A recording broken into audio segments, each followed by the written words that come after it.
네, 1부는 현장의 목소리로 생활 속 이야기 들어봅니다. 저희가 어제도 이 시간에 전해드렸습니다만 최근 국민적 공분을 사고 있는 음주운전 등 교통사고가 잦았죠. 또 배달 이용이 늘면서 오토바이 교통사고도 증가하고 있습니다. 자동차, 오토바이 등 각종 교통수단은 우리 생활을 편리하게 해주지만 제대로 이용하지 못한다면 자신은 물론 타인의 생명까지 뺏는 무기가 되기도 하는데요. 안전한 운전을 늘 생각하지만 자칫 큰 사고가 발생하기도 합니다. 모두가 안전하게 교통수단을 이용할 수 있는 방법 어떻게 해야 할까요? 함께 이야기 나눠보겠습니다. 한국교통안전공단 권병윤 이사장과 함께합니다. 안녕하세요. 안녕하세요. 예, 자 먼저 라디오 방문 감사드리고요. 네. 한국교통안전공단이 제가 알기로는 이 경상북도 김천에 위치하고 있는 것으로 알고 있는데 네, 맞습니다. 설마 아침에 거기서 출발하신 겁니까? 아닙니다. 어제 올라왔고요. 예. 오시는 길은 뭐 힘들진 않으셨나요? 예, 그래도 뭐 편안하게 지금 주로 뭐 저희는 뭐 고순철도를 이용하고 예. 있습니다. 다행입니다. 다시 한번 라디오 방문 감사드리고요. 자, 좀 안타까운 소식입니다. 지난 9일이죠. 치킨집을 운영하는 50대 가장이 배달 중에 음주운전 차량에 처해서 사망하는 사고가 발생했습니다. 6일에는 엄마를 기다리던 6세 아동이 음주운전 차량이 들이받은 가로등에 부딪혀서 사망하는 사고도 있었고요. 최근 코로나19로 이동량도 줄고 최근까지만 해도 또 9시 이후에 가게 영업도 멈췄던 상태인데 음주운전 사고는 지난해보다 늘었다고 합니다. 사실입니까? 예, 그 사회적 거리 두기 이전에 비해서 교통량은 한 15% 정도 줄어들었습니다. 예. 그렇지만은 지금 상대적으로다 저희가 보면은 음주운전은 그 작년 대비 비스듬한 시기지만 사고 건수로다 볼 때는 한 13% 정도가 지금 늘어나고 있는데요. 예. 음주 교통사고가 하루에 한 50건 정도 이렇게 발생하고 있습니다. 근데 이제 저희가 이제는 소주 한 잔 마셔도 이게 시간이 지나면 혈중 알코올 농도가 한 0.03%가 넘게 됩니다. 예. 그럴 경우는 운동신경이 이렇게 저하되고 하지만 그 운전자 입장에서 볼 때는 그 신체적 변화를 갖다가 인지하지 못하기 때문에 평상시 같이 운전하다 보니까 예. 더 위험한 그런 상황을 초래하게 됩니다. 소주 한 잔만 먹어도 위험한 거죠? 그럼요. 예. 네. 윤창호법 시행 이후로 음주운전 사고가 줄어드는 듯 했는데 다시 되돌아온 것 같습니다. 네. 이 음주운전은 재범률이 높다던데 어떻습니까? 예, 저희가 지금 그 경찰청 음주운전 그 단속 건수가 매년 한 16만 건 이상입니다. 예. 이 중에서 3회 이상 이렇게 적발된 경우가 약 3만 건으로 전체 20%를 차지하고 있습니다. 습관이군요. 음주운전도. 그러니까 5명 중 1명은 예. 그 상습적으로 음주운전이라고 볼 수 있습니다. 그래서 이제는 미국이나 캐나다, 프랑스 이런 등에서는 그 음주운전 경력 있는 자동차의 경우에는 음주 시 그 시동 그 잠금 장치를 이렇게 하도록 돼 있습니다. 예. 그래서 음주운전 자체를 막게끔요. 그래서 저희도 앞으로 이런 지속적인 어떤 교육이라든지 또 처벌, 치료 또는 예방 장치를 도입하는 것이 무엇보다 필요하다 이렇게 생각합니다. 그 자동차에 스티커 같은 거 좀 부착하면 안 됩니까? 뭐 물론 뭐 필요하긴 하겠지만은 예. 이제 뭐 개인의 프라이버시와 관련된 거기 때문에 저는 뭐 잠금 장치를 뭐 권합니다. 잠금 장치. 네. 코로나19로 인해서 귀향길 오르는 분들, 자차 운전 생각하시는 분들 많을 것 같은데요. 해마다 명절이면 이 교통사고 소식을 접하게 됩니다. 추석 연휴 기간 교통사고 어느 정도 발생합니까? 저희가 최근 3년 동안 추석 연휴 기간 교통사고 분석을 해봤더니 하루 평균 한 500건 정도 예. 이렇게 발생하고 한 8명 정도의 사망자가 이렇게 발생합니다. 그중에서 또 음주운전이 하루 약 한 50건씩 한 10%도 이렇게 발생하고 있다는 안타까운 이런 소식이고요. 예. 또 이 추석 연휴 기간 중에서 볼 때는 그 첫날 그러니까 금년도 같은 경우는 9월 30일이 되겠죠. 예. 이때 교통사고가 평소 연휴 기간에 비해서 한 49%, 한 50% 정도 많이 발생하는군요. 이렇게 발생하고 있습니다. 예. 특히 명절에는 운전하는 시간 아무래도 그 장거리를 가다 보니까 졸음운전 이야기도 많이 나오는 것 같습니다. 어떻습니까? 예, 지금 고속도로 같은 경우에서 저희 교통사고 사망자 10명 중에서 7명이 졸음운전이나 주시태만입니다. 예. 그리고 이게 또 추석을 포함한 이 9월이나 10월 중에는 이 퍼센트가 한 75%까지 이렇게 올라갑니다. 예. 저희가 이제는 고속도로에서 이렇게 명절 같은 때는 이제 차량이 많고 운행 속도도 느리고 또 운전 시간이 길어지기 때문에 단조로운 조작이라든지 이런 피로가 축적돼 가지고 예. 졸린 환경을 이렇게 조성합니다. 그래서 이제는 많은 인원이 또 차량에 탑승돼 있고 환기도 잘 안 되면은 예. 차량 내의 이산화탄소 농도도 좀 증가해서 이 졸음을 유발할 수 있습니다. 그렇군요. 잠이 올 땐 운전을 번갈아 가면서 하거나 휴게소 등에 잠시 멈췄다가 또 운전을 계속해라 이런 지침을 내리기도 하는데 올해는 휴게소 들리는 일이 사실 걱정이 되거든요. 예방을 위한 방법이 있다면 어떤 게 있겠습니까? 지금 뭐 일단 휴게소 운전 혼잡도가 매우 높아가지고 아마 많이들 좀 기피하지 않을까 이런 예, 생각이 예. 듭니다. 그래서 저희가 전국에 한 230개소 이상 졸음 쉼터를 별도로 설치를 해놨습니다. 예. 여기는 아마 휴게소보다는 그 혼잡도가 다소 좀 떨어질 것으로 저희는 보고 그렇습니다. 있고요. 그 졸음 쉼터를 이용해서 졸음에 오시면은 잠시 휴식을 취하는 것이 좀 필요하다. 예. 이렇게 저희는 보고 있습니다. 좀 운전하는 사람 입장에서 이 졸음 쉼터가 굉장히 유용한 것 같아요. 네, 졸릴만 맞습니다. 하면 있더라고요. 예. 자, 졸음 운전 외에도 추석 교통 안전을 위해서 지켜야 할 것들 어떤 게 있겠습니까? 네. 뭐 장거리 운행 전에는 차량 점검이 꼭 필요합니다. 예, 예.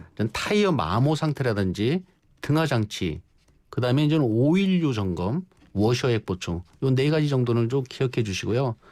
그리고 저는 추석 때는 전 가족이나 친지들을 오래간만에 보시니까 예. 대부분 저는 술 한잔 하는 경우가 좀 많은데요. 음주 많이 하시죠? 예, 그 음주운전은 절대 이제는 하지 마시고, 그다음에 이제는 장거리 운전을 하신다 하더라도 그 전자석 안전띠 착용하고 또 어린이를 동반하실 경우는 카시트 착용, 예. 이것을 잊지 말아야 할 것 같습니다.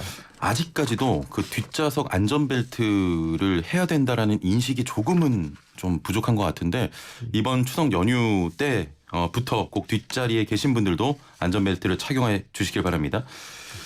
자, 사실 교통사고는 운전자만 조심해서 100%또 예방되는 건 아니잖아요. 네. 운전자도 주의해야 하지만 차량도 안전해야 되지 않습니까? 맞습니다.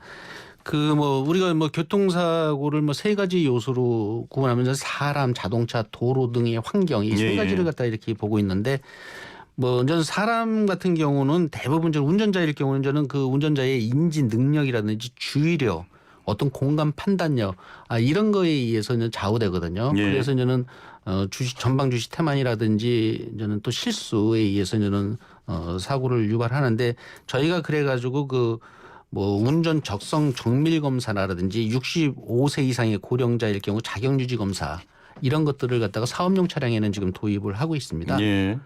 자동차 같은 경우는 일단 기본적으로 저희가 저는 정기적으로 자동차 검사를 받고 있는데 그것은 저희가 꼭 필요하고요. 예.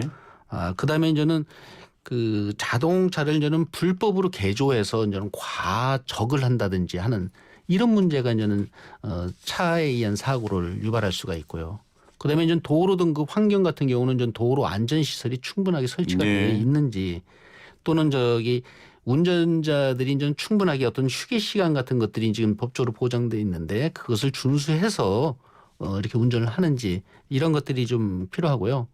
그리고 이제 최근에는 저는 이런 정보통신 기술이 많이 네. 발달되면서 그런 거에 의해서 이제 사고를 줄일 수가 있습니다. 예를 들면 저는 운행 기록 장치가 저는 지금은 차에마다 저는 설치가 돼 있고 또 위험물질 같은 경우는 24시간 전 관제를 해가지고 2차 예. 사고 같은 것도 예방할 수 있고 그리고 최근에는 이제 자율주행차에 따라서 이제 첨단 안전 장치가 많이 그렇습니다. 정착이 돼 있어가지고 사고를 예방하고 있습니다. 예.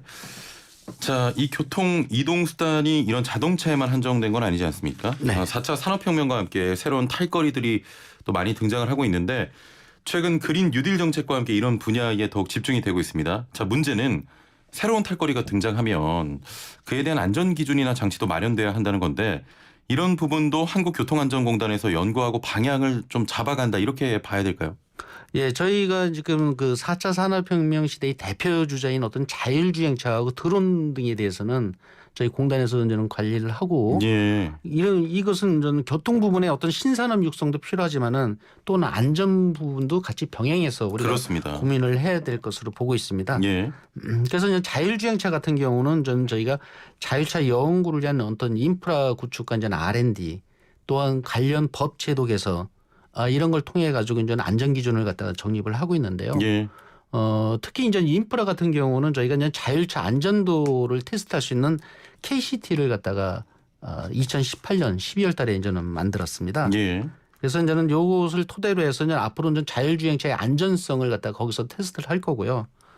이것에 이제는 기상 환경 재현 시설이라든지 아니면 그 통신이 안 되는 그 통신 그 사각지대 거기에서의 그 자율차의 안전성을 테스트하기 위해서는 통신 음영 시설 이런 것들을 갖다가 2021년까지 추가 설치를 할 예정이고 또한 이 시설이 중소기업이나 대학 등 한 55개 기관들한테 예, 예. 무상으로 다 이걸 제공해서 저는 산업 발전에 이제 기여를 하고 있습니다. 예.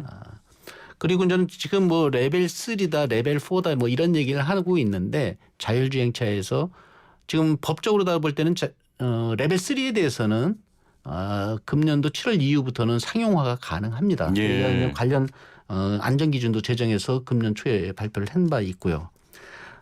지금 전체적으로 볼 때 레벨 4 정도의 그러니까 일반 도로에서의 자율주행 기능을 기업들은 확보한 것으로 저희는 보고 예, 예. 있습니다.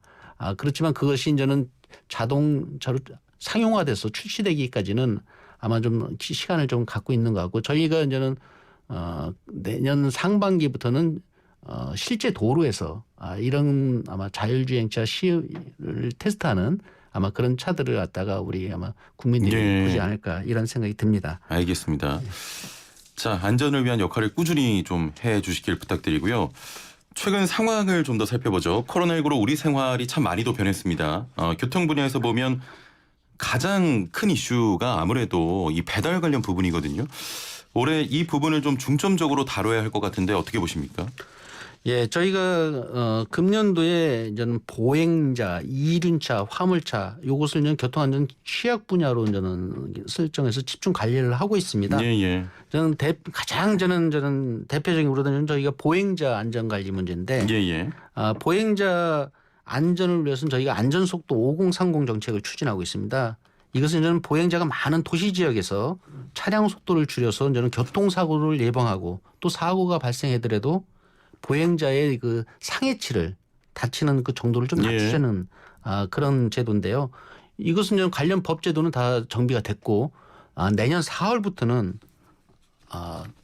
전국의 이제 도시의 제한 속도가 60km에서 50km로 이렇게 예. 줄어듭니다. 저희가 이렇게 이제는 주변 몇 군데 이제는 68개 지역 정도에서 테스트를 해봤거든요.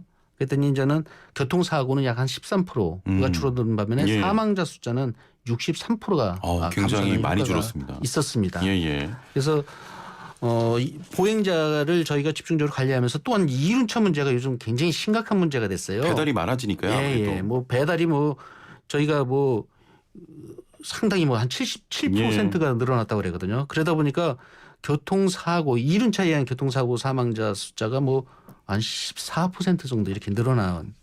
그래가지고 저희가 이제는 이륜차에 대해서는 교통안전 공익 제보단이라는 것을 한 2,000명 정도를 전국에 운영을 하면서 예, 예. 이륜차의 법규 위반 사항에 대해서는 공익 신고를 지금 받고 있고요. 그다음에 이제는 이륜차를 이용하는 것이 이제 배달도 있지만은 농촌의 고령 어르신들께서 는 농촌에서의 그 교통 수단으로다 예, 예. 또는 취미형 라이더 이런 분들이 있기 때문에 그런 교육 대상에 따라서 저희가 이제 맞춤형 콘텐츠를 제작해서 교육을 지금 활용을 하고 있습니다. 예, 예. 자, 배달앱 사용이 늘면서 이륜차 교통사고에 대한 문제 제기가 계속되어 왔는데 통계로도 나타나는 부분입니다. 특히 올해는 장마가 좀 길어지면서 이 플랫폼 라이더들의 어려움도 솔직히 고려 안 할 수는 없거든요. 어떻게 네. 생각하십니까? 예, 지금 뭐 교통사고에 이륜차가 취약한 건 아마 다 아실 겁니다. 예. 또 뭐 근데 저희가 이제는 요번에는 좀 장마가 길었고 또 이제는 물량이 많이 예. 늘어나다 보니까 이제 배달 물량이 그러다 보니까 이제 상대적으로 좀 교통사고가 많이 발생했는데 이 이륜차는 차량과 달리 그 에어백 등 그 운전자 보호 장치가 전혀 안 돼 있습니다. 그렇습니다. 예, 그래서 그 사망 원인도 이렇게 보면은 이륜차 사망자의 한 40%가 다 머리를 다쳐서 사망하는 예. 이런 경우이기 때문에 저희가 이제 이륜차 운전자일 경우는 안전모를 꼭 착용해야 된다. 또 교통법규에 따라서 규정 속도를 준수해야 된다.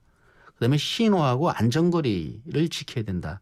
그래서 요 세 가지를 갖다가 저희가 좀 당부를 드리고 싶고요. 또 그 아파트 주민들 저는 이런 배달을 하시는 그 아파트 주민의 한 70% 정도가 이 배달 라이더의 그 주행에 대해서 위협을 느낀다는 답변이 있습니다. 저희가 설문조사를 해봤더니 그래서 그냥 결국은 이 안전한 이륜차 운행이라는 것은 그 배달 이용자뿐만 아니라 그 라이더 양쪽 다를 위한 것이다. 그렇게 저희는 생각하고 있습니다. 안전 장비를 꼭 착용해 주시길 바라겠습니다. 자, 시간이 꽤 오래됐는데 특이한 사항이 실내에서 오래 생활하다 보니까 답답함을 좀 해소하기 위해서 교외로 나가는 캠핑에 대한 관심도 높거든요. 올해부터 캠핑카 개조 조건이 완화되면서 관심이 많은 부분인데 자동차를 사용자 취향에 맞게 좀 개조하는 것도 중요하지만 그 과정에서의 안전도 더 중요하지 않겠습니까? 네, 맞습니다. 저는 코로나 영향으로 다 국민들의 여가 생활 패턴이 이제 달라졌어요. 그래서 이제는 저희가 금년 상반기에 이렇게 보니까 그 캠핑 레저 수요가 한 140% 정도 이렇게 늘어났고 캠핑 용품 매출도 한 50% 이상 늘어났습니다. 이런 거에 맞춰 가지고 저희가 이 캠핑카로 다 이렇게 차를 개조하는 튜닝 이것도 작년에 비해서 3배 이상 늘어났다. 그러니까 이제 캠핑이 일종의 어떤 지금 문화가 됐죠. 문화가 되고 붐이 일어났는데 이것이 이제는 안전한지 안 한지를 갖다가 검사하고 승인을 내주는 것이 저희 공단의 이제 주요 업무입니다. 그래서 이제 저희가 이제는 일단은 그 튜닝을 하겠다, 캠핑을 하겠다 그러면 일단 그 서류로 한번 승인을 해주고 그다음에 그것을 갖다가 서류 승인 후에 만들어지고 나면은 그 차량을 다시 검사를 해서 튜닝 차량의 이제 안전을 또 확인을 하고 있습니다. 그뿐만 아니라 요즘 전 튜닝 형태가 저는 이렇게 별도로 이제는 제작을 해서 간단히 설치하고 또 분리도 하고 보관이 용이한 전 캠퍼 같은 이런 것들을 갖다가 이제 많이 만들고 있는데 이런 차들에 대해서도 저희가 이제는 충분히 안전 기준을 제시를 해가지고 일단은 이용하는데 안전이 그래도 매우 중요하니까 그 문제에 대해서 굉장히 저희가 좀 신경을 많이 쓰고 있습니다. 참 오늘 짧은 시간에 많은 이야기 나눈 것 같습니다. 자, 마지막으로 좀 시간이 오래돼서 간단하게 교통안전을 위해서 애청자분들께 당부하실 말씀이 있다면 어떤 게 있겠습니까? 가장 중요한 것은 보행자 중심의 문화가 정착돼야 된다. 자동차 중심의 문화에서 보행자 중심의 문화로 가야 된다.